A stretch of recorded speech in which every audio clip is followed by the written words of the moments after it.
Hi everyone, and welcome to today's episode. In today's episode, I'm joined by Ryan Hartley, my good friend Ryan, as we sit down and talk about heart-centered leadership. This is a topic I'm really passionate about as I start to embrace and embody it more. So with all that said, guys, let's hop on over into today's episode. Enjoy. Welcome to Raising Consciousness with me, Lou Burrows, where raising human consciousness happens. On this show, I'm joined by guests to cover a range of topics and have conversations that will raise human consciousness for current and future generations. Now, let's dive into today's show. All right, hi everyone, and today I'm joined by my good friend Ryan Hartley, and we're going to be talking about heart-centered leadership and actually bringing more awareness and more consciousness to this, which is pretty much all that this show is about, raising consciousness, right, to things that we may not have heard before, so we can basically become better. So I know you're all about that. About that, yeah. You got your top one. So Ryan, thank you so much for joining me. It's been a long time, probably 2 years since we've seen each other. So thank you so much for. Thanks, man. It's good to have you.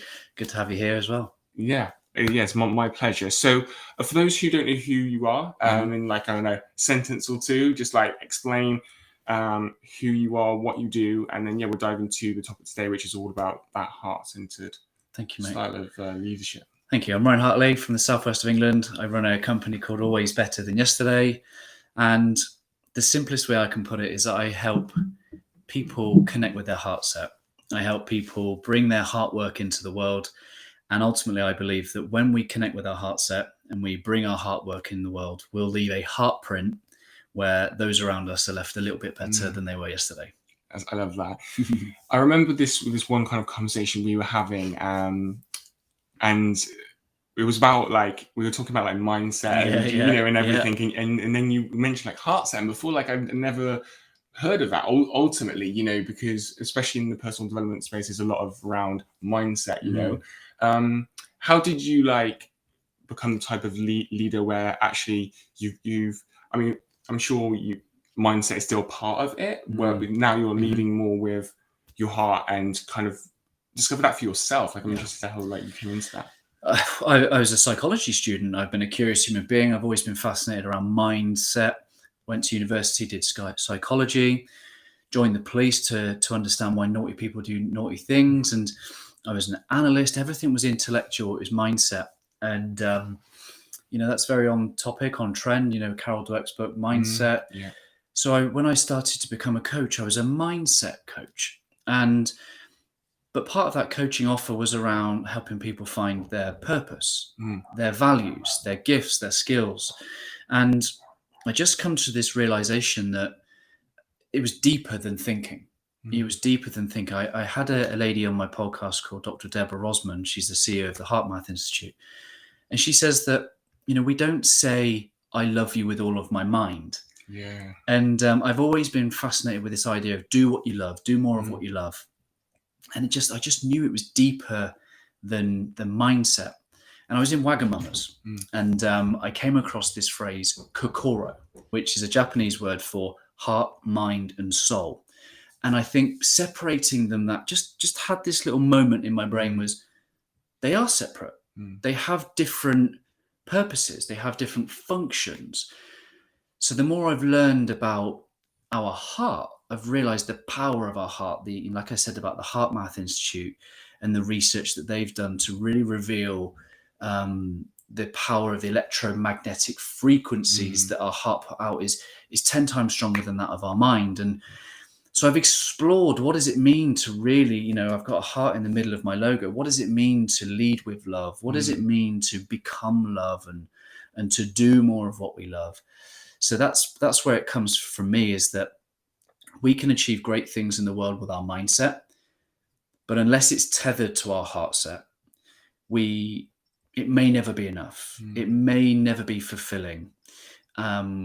We can achieve great things, but we leave ourselves prone to that kind of Penguins of Madagascar moment where we look around and we've got the house, we've got the wife, got the kids, got the car, but we're not doing meaningful work. And we look around and go, well, this sucks. And I feel trapped by the world that I've created because it wasn't as an expression of my heart. I love that. And I love how you pick up on these moments like films and stuff. I see it like all over your Instagram and that, you know, and it might be because like you have kids and so you're watching these films with like a different eye, maybe, you know. I've actually watched a couple of films where I've kind of done the same, like attach meaning to that and like bring it into our own work. I love how storytelling. Yeah, it's great storytelling, and you know, I think that's a great way for people like you and I who are trying to share a message, is to try and do that simply. And I think Disney are probably one of the best at simplifying a concept. So mindset is more of the traditional path, I would say, like within our space. We kind of touched on that more. Why do you feel like that is, and how can we, the purpose of the show, bring more awareness and more consciousness to the heart set approach? Yeah.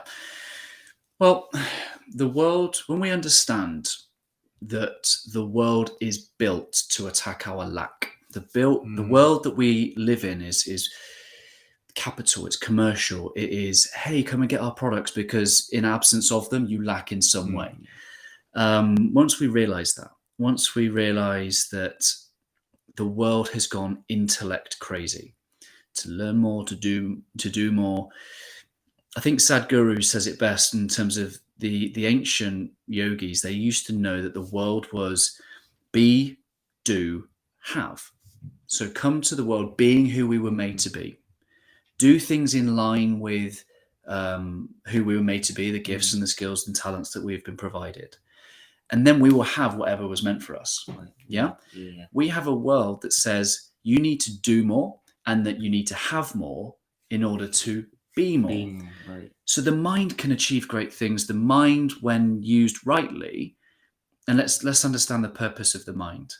The mind's at its best when it can learn, think critically, problem solve, plan, make conscious choices. But the intellect itself is not consciousness. It is a part of it, in my humble opinion. It is part of it. But so much of mindset is, subconscious. Subconscious. The way that we think is pre-programmed, or we're running off of things that no longer serve us. So consciousness is part of mindset, but it's greater than that. And I think, the world's intellect drunk. I think the world prizes intellect and thinking above all things, which is why we have an epidemic of mental health, because we are so far connected from our heart sets. Absolutely. So with that in mind, what does consciousness mean to you? Consciousness for me, and I'll give my opinion before I draw upon some other research, is that we are the only species on this planet that could die without realizing our potential. Now that's a thought that kind of comes to me, and I ponder those thoughts, and I think some people might think I'm crazy, but for me, that will either sound like a burden to someone, or for me, that is a great responsibility.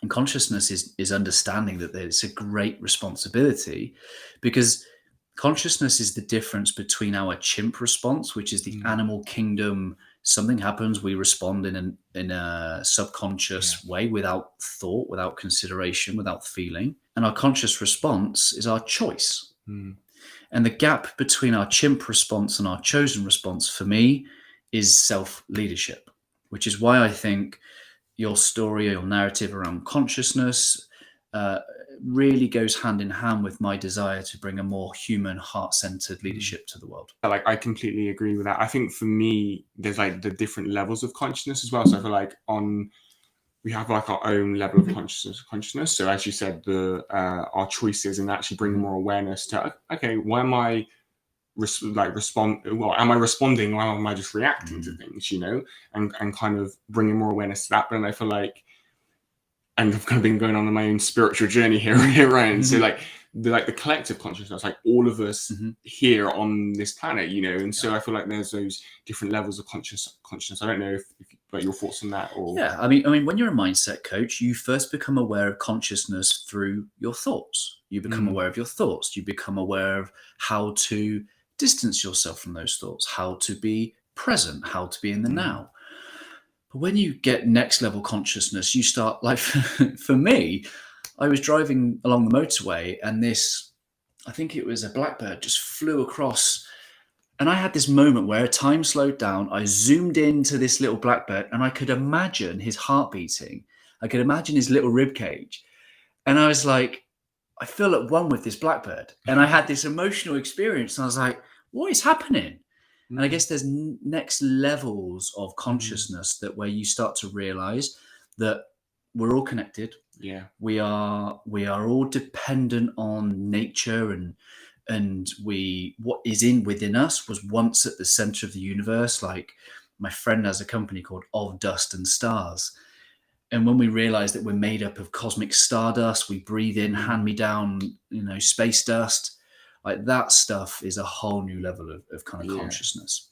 And I think that can be sometimes the difficult thing for people to kind of grasp and like understand that, like for us, well, I know definitely for me, like I'm kind of like on this journey, and so like throughout this journey, I'm becoming more conscious in myself to these kind of concepts and in like bringing them all together, Well, I have a friend called Sean Brown. I think friend in common, Sean Brown. And him and I used to talk about this stuff 3 or 4 years ago. And what he used to say used to blow my mind. But I did not have the spiritual hardware, shall we say, or the software downloaded yet to understand what he was even saying. So I could engage in a conversation and go, wow, Sean, that is nuts. But something around my own journey has meant that I can now meet him 3 years later and go, oh, I get it. Yeah. And it's somewhere along the way, and whether it's that better than yesterday, kind of, as we grow in our heart and mind every single day, we start to add the building blocks of understanding. And I think that's life. I think life is constantly getting these truths revealed to us through our experience, through our education, through learning what's true, through learning what doesn't seem to be true.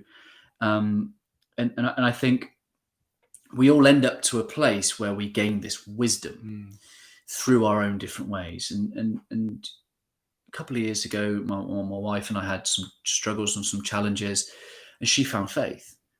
And she was like, go read this book, go read the Bible. And I'm like, I'm never going to do that. I'm just not going to I don't want to be told what to do.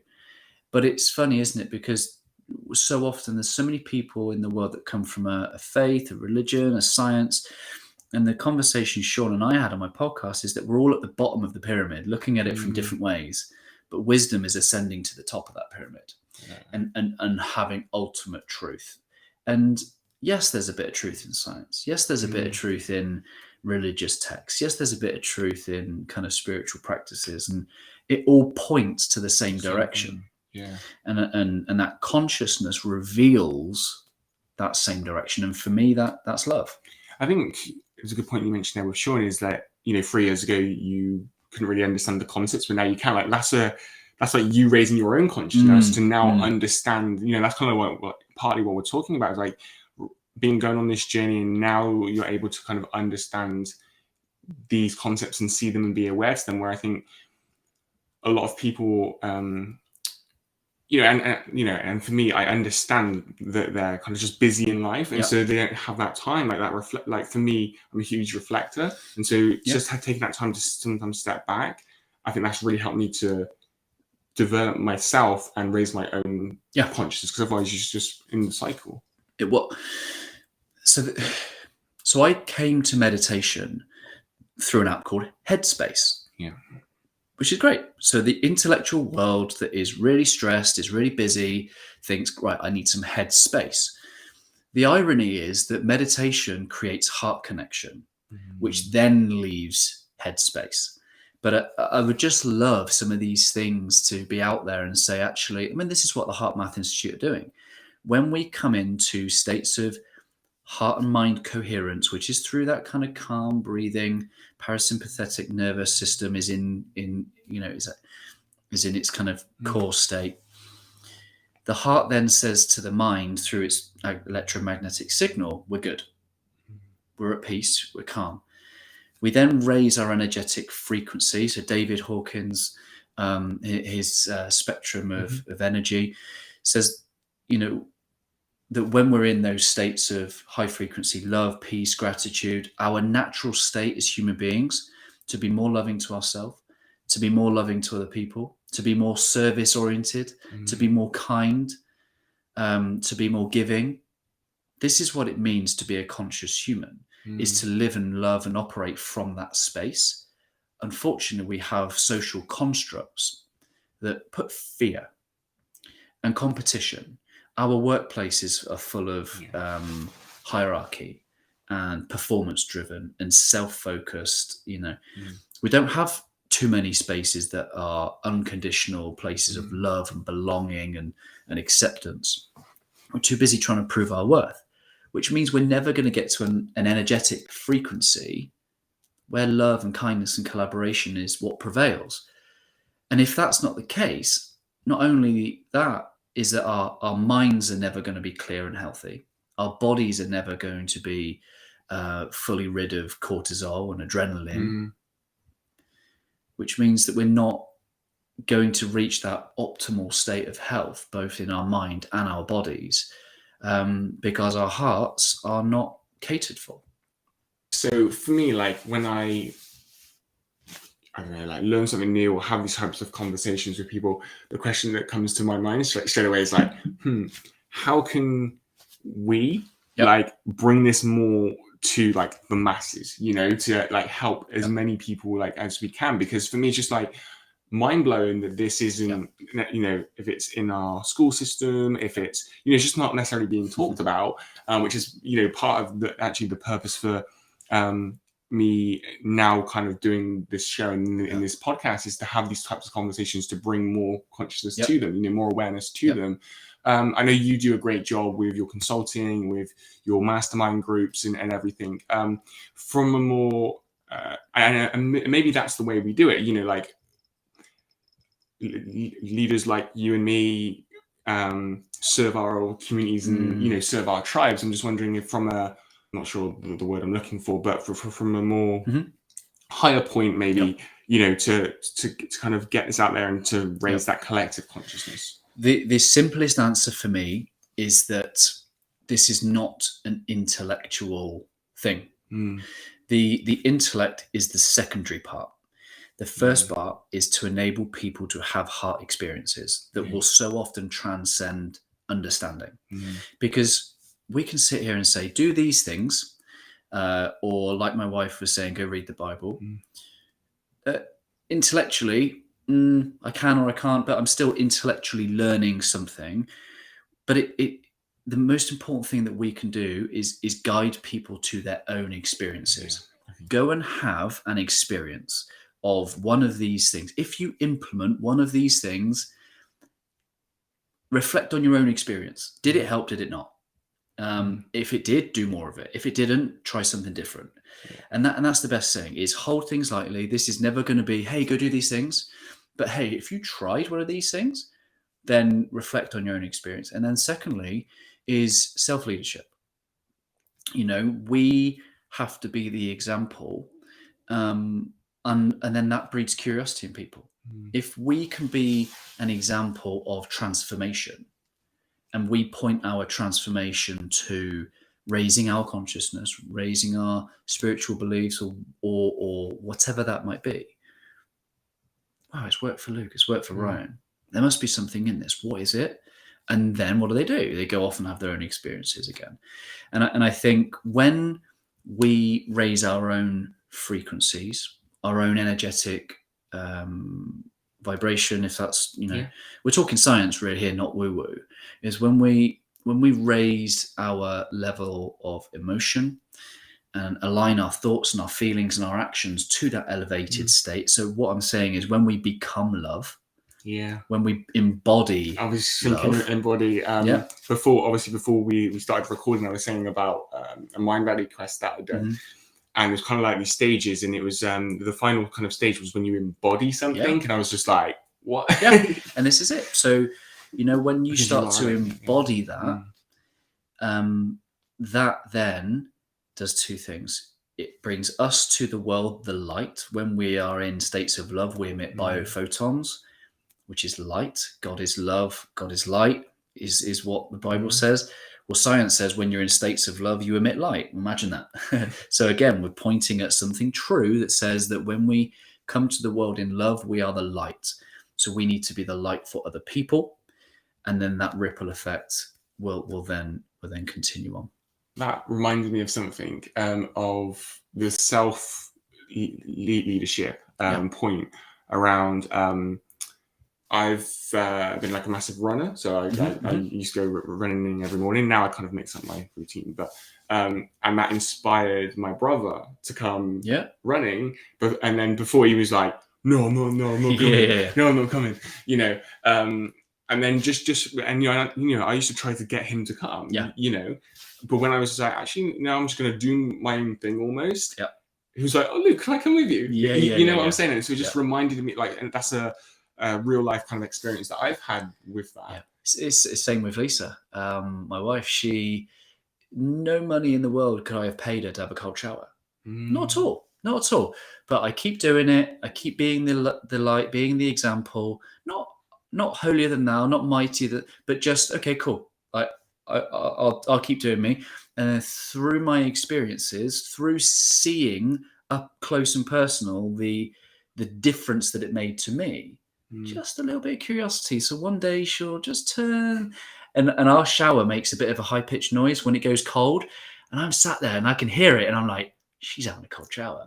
And she probably won't want to come in and tell me, hey, guess what, you were right. Like, it's not about being right, but it's about her having that experience. And that's all that matters. And sometimes putting out shows like this, having conversations, as these two guys talking about love and consciousness, maybe that just piques someone's curiosity. Yeah. And that's all that matters. If just one person goes, yeah, I'm going to try something different. Yeah. I mean, like, that's the purpose, you know, of having these types of conversations. So then, even if it's that one person goes, oh, actually, well, on Google, like, after the show, like, after 100%. They listen or after they watch, you know, because then they start their own journey, you know, they start having their own experiences. Yep. And that's what it comes down to. You can't be told these things because they have to be lived, they have to be experienced. And, you know, for me, you know, Lisa, when she was talking about faith, for me, I made my own decision to get curious because I had a heart experience. You know, I was in a church and it was a Father's Day thing, and I hadn't really identified as any, you know, believer at this point. But I went down the front. It was a Father's Day commission. I thought, oh, my father, yeah, great, I'll go down the front. And they kind of prayed over the fathers. And the pastor, he said at this time, that's it, women, if you want to put your hands out towards these men, you do that. And my whole body caught fire. And my eyes started streaming, and I'd never been able to raise I had quite an angst against kind of father figure, and that's gone. And like, so for me, I didn't know intellectually what in the world had just happened, but I knew my heart had been transformed in some way, which is when the intellect then makes sense, because I can then go to other things and go, what was all that about? So I can start learning about faith and scripture. I can start learning about consciousness and love and the power of the heart. And it can start to shape my understanding of something that completely transcended my ability to know what even happened. On the point of kind of, I call it leading from within first. Yes. You know, I'm all about that inner work and then kind of going out into the world. What are some words of wisdom that you have? Because I feel like a lot of, just like, because it's quite a lot of responsibility as well, you know, and I feel like, especially in these times and situations and stuff, a lot of people just don't want to take that responsibility, you know. And for me, like I understand. I always try and come from that place of understanding, because I feel like that's how then we build connection. Would be interested to hear your thoughts on that and how people can lead from more of that place first. Well, the world's not shaped in that way. So if you're coming to this from a position of, oh, maybe I haven't, or I should have, or I could have, like, just drop that guilt right now, because that serves no one. That's going to be a barrier for you to try anything. You know, if only we had schools that had conversations with us to say, what are our innate gifts and skills and talents? and how might we enjoy bringing them to the world in the service of other people. But we don't. So that's the majority of my work with adults, is to strip back, because over time we learn shoulda, woulda, couldas. We learn what we think we need to do. And sometimes that voice is our parents. Sometimes that voice is the media. Sometimes that voice is school and academia. And we end up pursuing things because we think that's what we need to do. We can achieve great things, like I said. Intellectually, I want to be a lawyer. Said what kid? Like, at what point does a kid grow up going, I know what would be a great job? They learn that must be a highly prized job with rank or with status or with power or with money. And all those things are external to us. So go and get those things. But if that's the desire, the job, the status, the rank, the position, the hierarchy, you can go and get those things, but it will never be enough because it's not tethered to your heart set. And then you become stuck because those things become the definition of you. So I've got a little model, isn't it? Yeah. So I've got a little model that's inside out circles, right? And if we come from the outside in, whatever our world looks like becomes the definition of us. I'm a coach. I'm a podcaster. I'm a dad. I work for the police, or all these things of my own identity in the past. And your listeners will have many identities, and that will be a trap, because it's like, well, how can I earn less money doing, I don't want to do what I love and earn less money. How's that practical? And too often we get stuck. Whereas the inside out version says, right, okay, who am I? What do I care about? What gifts and skills and talents do I have that I want to then serve others? So then the way that we come to the world becomes an expression rather than the definition, which takes courage. And courage being, the root of the French word cœur, which is heart. So courage and heart are hand in hand. To bring your heart to the world will take great courage. All comes back to the heart. Yeah. Well, the heart is the first thing in the fetus that is formed.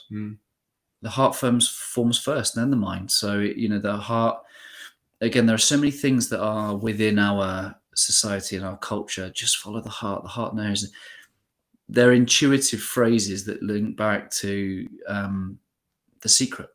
And so when we touch on meditation, the overwhelming response to a meditation we think is clarity of mind. The reality is it's peace of heart. And that peace of heart means that we are no longer subject to the world attacking our lack. Because when we come from that meditation, we realize that we have all that we need.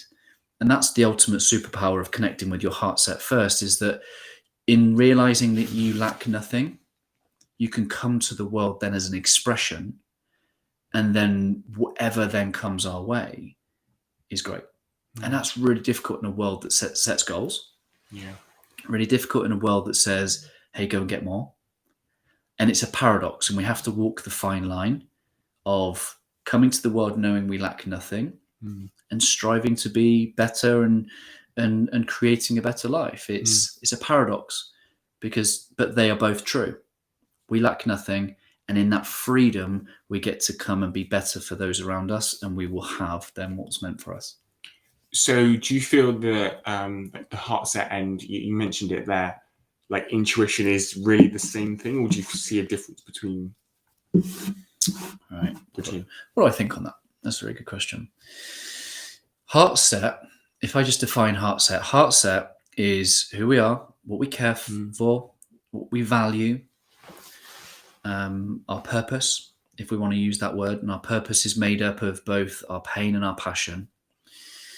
And our intuition is just a deeper knowing. So I think they're separate. I think heart set and intuition. I think intuition is a result of connecting with our heart. So in that space of more heart, less mind, we are able to let stuff just come through and to know we're not hypothetically thinking about the past and the future and the present all in 1 second. We're just here. We're able to draw on our intuitive sense. And if no one's really taken the time to connect with intuition, it's a really difficult thing to describe. Yeah. My intuition at the moment is just been to act on those people that come to my mind. Right. Every now and again, there's a person that will come to mind, or there'll be something on my phone, like on our Messenger, Facebook Messenger. We have those like 3 or 4 different faces at the top. I've started to question why those 3. I've got 3,000 people on my Facebook. Why those 3 or 4 people? And I messaged a friend the other day. I said, "Hello, my friend. If there's something on your heart and your mind right now, go and do that. Have a great day." And she messaged me back going, "Oh my," like she's just like, "I just prayed. I've got this idea. I thought this isn't for me. This is too big." She's like, "Who am I to have this idea?" And again, people out there might go, "Well, that's just coincidence." And it might well have been. You might well look at me and go, "Well, you said something so vague that anybody can cling on to this." But I choose to follow that intuition, and ultimately, we can debate it all day long. But what matters most is that the encouragement that person got, and there are many examples where I've just gone, "I'm just going to follow this. Just going to see where it goes." My dog went missing a couple of weeks ago. 8 hours. She's little Jack Russell, missing for 8 hours, unknown territory, pitch black, cold. And again, just with this heart-mouth understanding, I thought, right, I need to connect with my heart. I need to try and send this signal out as much as I possibly could, because I believe in that stuff. I believe in the power of sending out that frequency, and the power of prayer, and the power of just that belief. And I was so uncharacteristic that day. I went off in different places. The crowd were following. I just went off, and I was like, "Oh, I wonder what's this way. I wonder what's this way." And after 8 hours, I'm walking down a lane, pitch black, can't see a thing, miles and miles from home. And yet this little dog appears out of the bush. It's like she waited for me to get where it couldn't write it. I took the kids back to where it happened. You can hear her now in the background. And there would have been plenty of time for her to have heard me and come to me, but she didn't. She waited till I was exactly in front of her to reveal herself. And it's just that intuition. It's so often transcends our intellect. Almost like with our intellect in the world, we want 3 steps to gaining more intellect, and all I can say is sometimes it's just that little, hey, what if I just try? What if I just say? What if I just ask? And just practicing and learning to kind of walk with it, really. Yeah, it's kind of like that curiosity as well. 100%. Yeah. Yep. Like with intuition, so I like throughout my own journey, I've like been questioning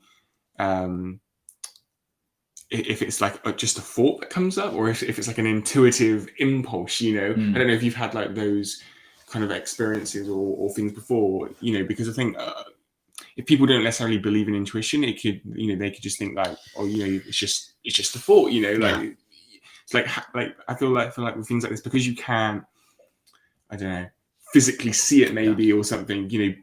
It's almost like people don't believe it. Same with maybe heart set. Because people can't physically see it maybe or grasp it, which is probably a kind of shows insights into their level of consciousness, which is fine because we're all on this journey as we're talking about. But yeah, that came to mind for me of like intuition, thoughts that come to us. Well, the thing I've kind of learned in my own consciousness journey is that no one has ever found a thought in your brain. So all these brain scans, they can't identify a thought, which then makes us ask, where do those thoughts come from? And when you learn more about the pineal gland and the ability to receive those electromagnetic signals and the work of Bruce Lipton, we realize that we are almost televisions, right? And our television doesn't have the, I guess, the hardware within us, which is why we can't find the thought within our brain, because it's not present. Instead, it receives the signal, and then the signal projects to us our understanding of that reality. And even if I said that to myself 2 years ago, I'd gone, what has he just said? And it's that, and it's trusting and understanding and connecting with that signal that's coming into us in ways that isn't coming through something maybe we can physically see with our eyes or touch with our hands or our senses. And it's just learning, and for me, because this is where I was going to go with it, because I've come to that awareness that that's at play, I then have the belief that whatever thoughts come my way, they're not just random. So I believe thoughts come my way, and this is when it might get a bit dark, but it's a bit like spiritual warfare. It's either love or fear. There's the good and there's the enemy. There's the light, there's the dark. And my job is to discern what are those things at play. And when a thought about a person comes, and when a thought about doing something comes, I've learned to ask or be curious about that. I've learned to take a step back, realize that I don't think these things are random. Why might this be happening? And then the consciousness becomes, what do I want to do with that? Do something, do nothing. And, sometimes when we push our comfort zones, we'll get negative thoughts. We wouldn't choose to be negative. We wouldn't choose to sabotage our opportunities. And yet these things come. I think that is the enemy at play. I think that is fear at play. And the fear is like gravity. Its sole purpose is to keep us where we are. Because the goodness, God wins when we bring that good, when we bring that love, when we bring that light into the world. God wants us to do that. It's within us. And therefore, it's our responsibility to bring that to the world. The only way that doesn't happen is if we believe the fear, believe the lie, believe the distraction that we're not good enough, that we can't do it, which is so often the primary thoughts when we push our comfort zone. So the great thing I have and that I can help people with is an awareness that when we push our comfort zone, you're going to be subject to spiritual warfare. And the best thing you can do is speak truth to the lies, which is that you have all that you need and that your gifts and your skills and talents, they become purpose when you use them to serve others in the world who already need what you have to give. So, based on like our conversation here, and we spoke about journeys, and we're kind of on our own journeys. Do you feel, or what's your thoughts on, like, do you feel like we all at some point in our lives come to some like level of understanding of this, whether that's like we're 90 years old and now we're on our rocking chair, and by that time it's a little bit too late type of thing, and then we then at the end of our lives have all these wishes and regrets and everything? Or do you feel like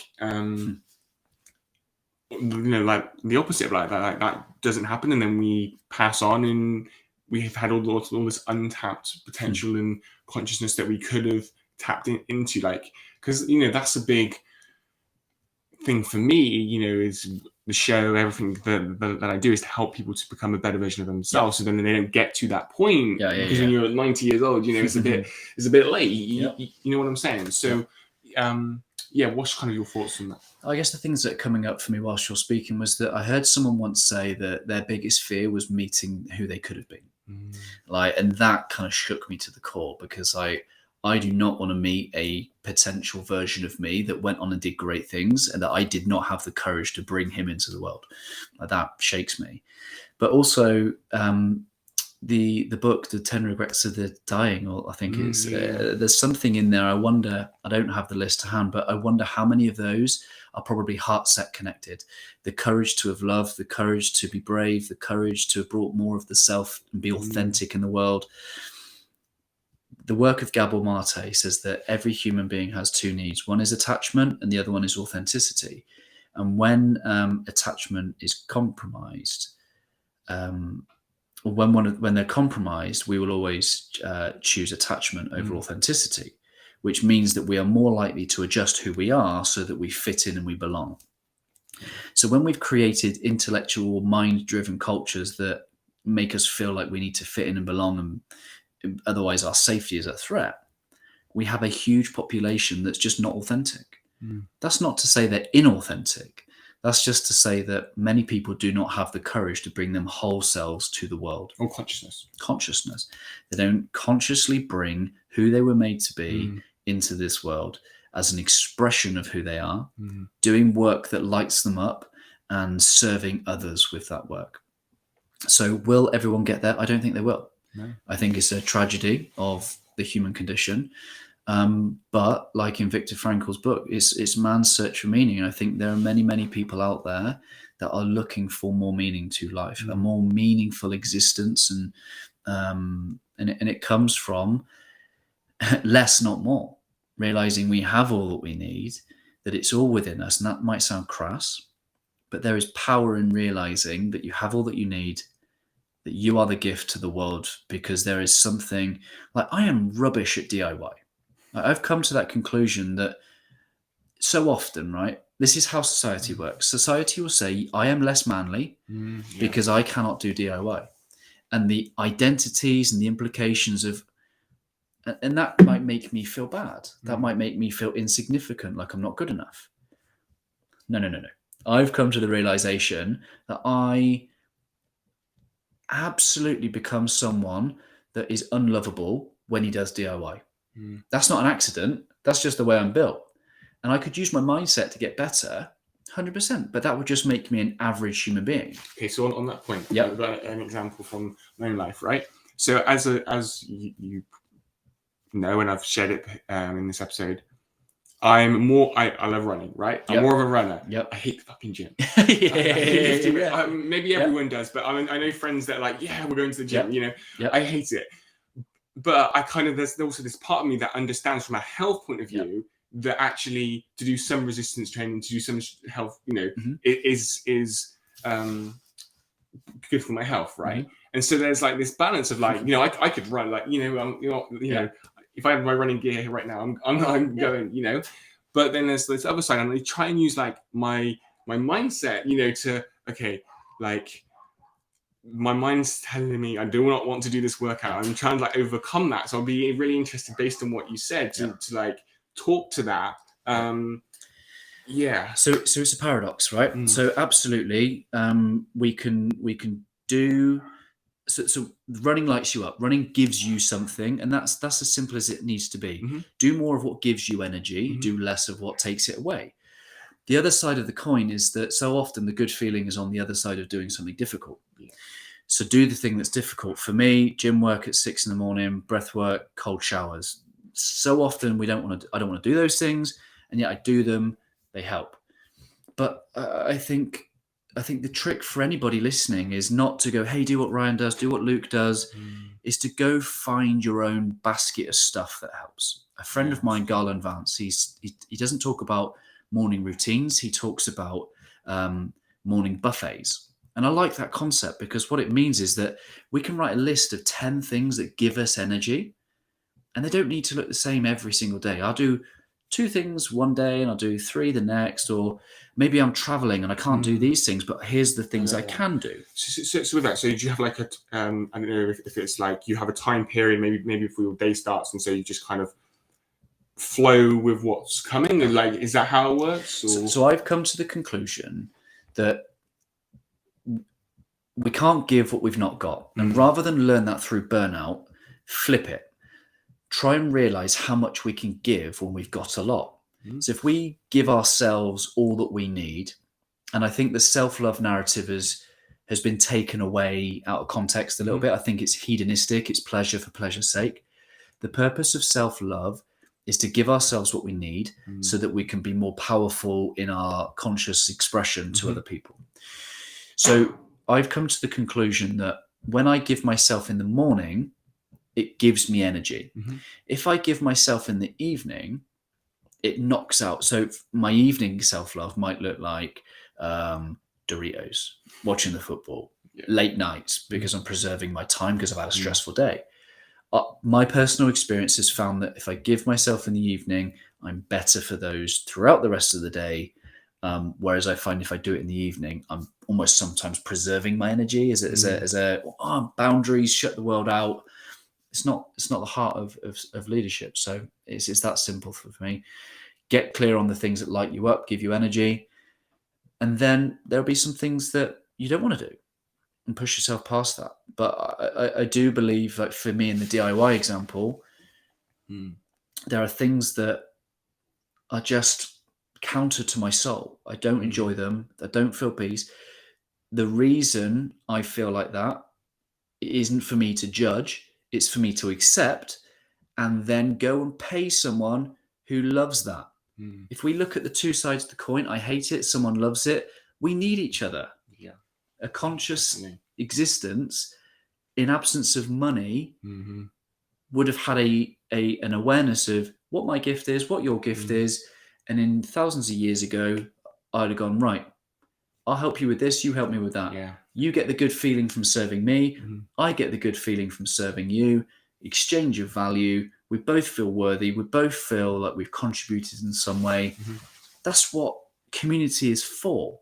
We need community. Too often, we're being convinced that evolution is a competitive process. It's not. Business, too often it's a competitive it's not. Great things grow through collaboration and sharing of gifts and skills and talents. So it's a nice thing to do to listen to a podcast and go, I'm going to get clear on my gifts. No, you need to. The world needs you to. The world gave you that gift, not just for you, but for the person who lacks it in some way. Yeah. Yeah, I like that point. It's kind of like that. One of the things I became more aware to myself this summer when I was doing a lot of the spiritual work and stuff was around like that understanding that there's more than enough for everyone. You kind of spoke about business there. So often you're like, oh, we need to take business from me. Like, oh no, they're taking business crush the from competition. me. Yeah, it's like, oh no, Amazon is taking and it's like if you're operating at that kind of level, like again, I have this understanding towards that because like that's I guess the culture, but it's like, okay, let's look at that, let's reframe that and actually look at it from the level of how many people is there on planet, like 7.8 billion, whatever it is, and so there's more than enough. So I believe that the result of that heart set is peace, which is what we're all searching for, because in absence of that, it's never enough. Yeah. And I spoke recently about if we don't appreciate what we have, more of that will never be enough. Yeah. And it's funny because like my podcast post the third lockdown had a reduction in listeners, and I lost 10 times overnight what my first 3 months. Wow. And I sat there and I was like, oh no, what's going on? No one's listening, or certainly a lot less people were listening. And then I had to remember that how much I loved and appreciated 35 people listening. Yeah. And that's it. And I think it's just that conscious choice always to come back to, you've got all that you need. Don't be fooled that you need more. And then coming to the world, you become a much more peaceful, loving human being as a result. Yeah, 100%. So 2 final points I want to quickly touch upon. The one was kind of the conversation, basically for my own selfish needs, was around when I was talking about kind of the mindset stuff. So is that for you around, there maybe are some things in our lives that are going to improve our health and we find those difficult. And so it's like pushing past those. But things like for you, the DIY, don't like it, but I'm going to pay somebody else to do that. They love it. It's an exchange. Everyone's happy. So it's like looking at your own life and actually identifying those things. So I think mindset is best. So let's look at the characteristics of the mind, right? The mind is at its best when it can learn, when it can critically analyze, when it can problem solve. The really useful thing with a mindset is that mindset has the ability to focus. And therefore, we need to use the mindset to access the heart set. Right. Because, when I said about, so the heart set is the feeling of presence and peace and love and that we lack nothing. And so often we have to use the mind to identify that. And the brain, the bit that's responsible for emotion and the bit that's responsible for language are not connected. So we have to use the mindset to try and find the words and the language that reflect something inherently deeper. Yeah. So when you and I have looked at the work of Simon Sinek and purpose, like you're not done the minute you've identified your heart set. Your job with your mindset and your skill set is to go and use that in the world, express it, but then reflect. Is it that? Is it not? Oh, it was about 90% here, and this little bit was definitely not. I didn't enjoy that. That's probably not it. And it's to do that. So when I said about the penguins of Madagascar moment, that's not going to happen if we're using our mind to find out the best way of bringing our heart to the world, to putting ourselves in leadership positions where we're willing to serve and sacrifice because it means something to us. It's going to be finding the best way of bringing our heart work into the world, which is about how do I intellectually learn the best method of social media, the best method of coaching, the best method of communication, of public speaking. How do I learn how to do that the best I possibly can so that my heart can serve more people? Yeah. So the mind has an absolute key role in this. So mindset is not everything, but it is a huge enabler. Too often people engage it at the first thing thinking it is. It leaves them vulnerable to that penguins of Madagascar moment. Yeah, so it's like coming into that understanding of the heart, so like who you are. Yeah. We spoke through that, and then using your mindset. When I say I help develop heart-centered leaders, I don't send people out into the world love drunk. They are just tethered to a source that's going to keep them showing up far longer. 100%. We talk about will and grit and purpose. It's heart set. Those are characteristics of the heart set. Tethered there, you know your why, you know why you're doing it, you know who you are, you know who you want to be in the world, and you can express that. It's like that base for me, like when you kind of get that it's in order, but you like you're clear on that. I definitely feel you can do that. I heard someone say that if you do not get clear on who you are, the world will tell you. And it's that simple. If you don't define who you are and who you want to be, you'll be shaped by the world. One of the final points I wanted to touch upon was if we have a listener or somebody out there right now who comes across this podcast and be like, Ryan, that's all great, mate, but I've got a car payment and a mortgage, and kind of this side of it. Like I'm sure people have asked you, like talk to those people. Like how do we navigate that? So the first thing is always that introspective self-awareness, that intimate self-awareness. Who am I? What do I care about? What are my values? What are my gifts and skills and talents? What are the things that have shaped me for better or for worse? And who and how do I want to show up in the world? Because once you've got that clarity, you've still not done anything at this point. You then have a conscious decision to make. Do I want to bring more of this person into the world or do I not? Because it's in that self-awareness, we then create this cognitive dissonance, this discomfort between who I am now and who I could and want to be and who I was made to be. And then you have a choice, do something, do nothing. And for me, I made a choice. I fell in love with coaching. I fell in love with helping people be better than yesterday.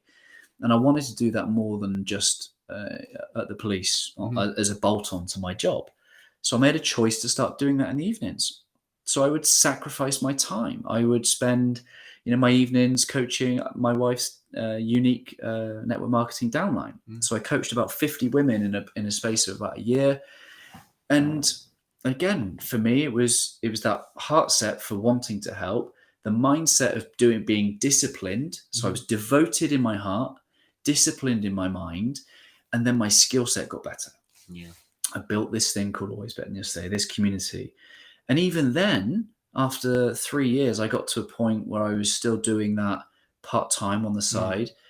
And then I got to the point of those awkward conversations. Jonathan, darling, you need to burn the boats, man. You need to burn the boats. And I'm like, Jonathan, I got a house, I got a mortgage, I got 2 kids, I got a wife. Like, it's not that simple. Ultimately, that's what I did. It got when I talk about that, those 2 needs of attachment and authenticity. Well, I felt judged at the police. I felt like I didn't matter, like my leadership wasn't valued, like everything I was doing on the side. I didn't feel like I could be myself.